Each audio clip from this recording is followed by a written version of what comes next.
రెండవది green revolution పేరుతో జరిగినటువంటి ఒక పెద్ద ప్రయత్నం. ఆ రోజుల్లో ఆహారపు కొరత కారణంగా ఆహారం కావాలి పెంచాలి.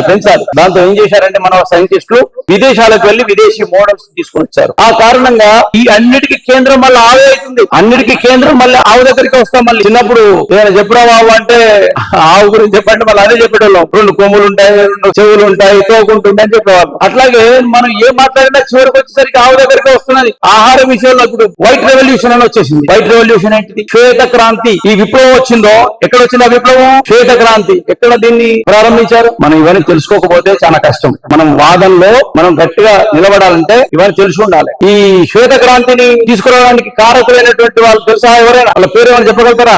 గుజరాత్. మన కేరళ నుంచి పోయింది ఆయన కురియన్. ఎంఎస్ స్వామినాథన్ ఏమో గ్రీన్ రెవల్యూషన్, వైట్ రెవల్యూషన్ కారకుడు కురియన్. ఈయన పాల ఉత్పత్తి అధికంగా పెంచడం కోసం చేసినటువంటి ఒక ప్రయత్నం. ఆ ప్రయత్నం కోసం ఈయన విదేశాలన్నీ తిరిగి బాగా పాలిచ్చేటువంటి ఒక జంతువులు ఏవైనా ఎతికి ప్రపంచంలో పాల వలన ఏ ప్రభావాలు వస్తాయనేటువంటిది వాళ్ళందరూ కూడా పేపర్లు సబ్మిట్ చేశారు. ఒక 25-30 మంది సైంటిస్టులు 30 మీద వాళ్ళు పేపర్ సబ్మిట్ చేస్తారు.